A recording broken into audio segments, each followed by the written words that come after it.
तभी मुझे माँ पापा की कही बातें भी याद आ रही थीं कि कैसे माँ जब कहा करती थी पापा से, अब तो जूते पुराने हो गए, नए ले लीजिए, तो पापा अक्सर यह कहकर टाल दिया करते थे, जूते अभी तो चलेंगे, अभी कुछ दिन पहले तो लिए थे।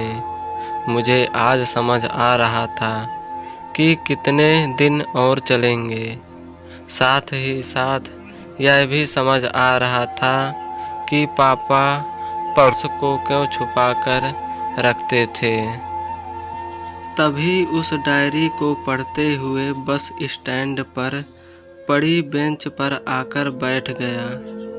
अब उस डायरी का आखिरी पन्ना बचा हुआ था। उस पन्ने को जब मैंने पलट कर देखा तो वहाँ कल की डेट लिखी हुई थी।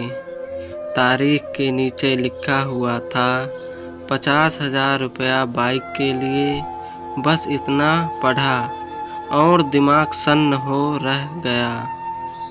अब मेरे मन में कोई शिकवा गिला नहीं बचा था। बस मेरी आंखों में आंसू चले जा रहे थे। मुझे आज तक नहीं पता था तब मैं क्यों रोए जा रहा था।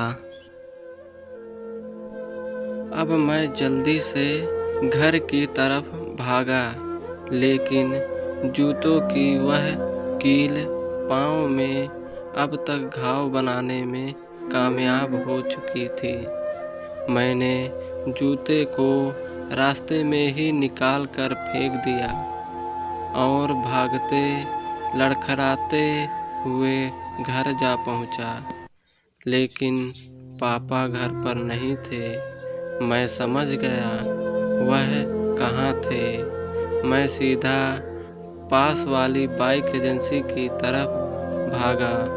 पता नहीं आज कहाँ से इतनी ताकत आ गई थी कि मैं भागते हुए थक नहीं रहा था, और वह भी बिना जूतों के नंगे पैर।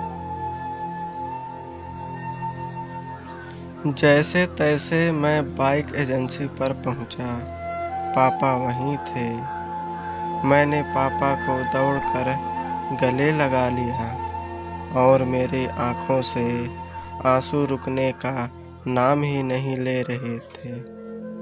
पापा को समझ नहीं पा रहे थे आखिर हो क्या रहा है, मैं क्यों रो रहा हूँ। मैंने पापा से कहा, पापा मुझे बाइक नहीं चाहिए, आप अपने लिए जूते ले लीजिए।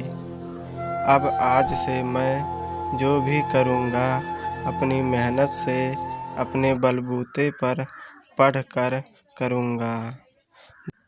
दोस्तों, बस इतनी सी थी ये कहानी।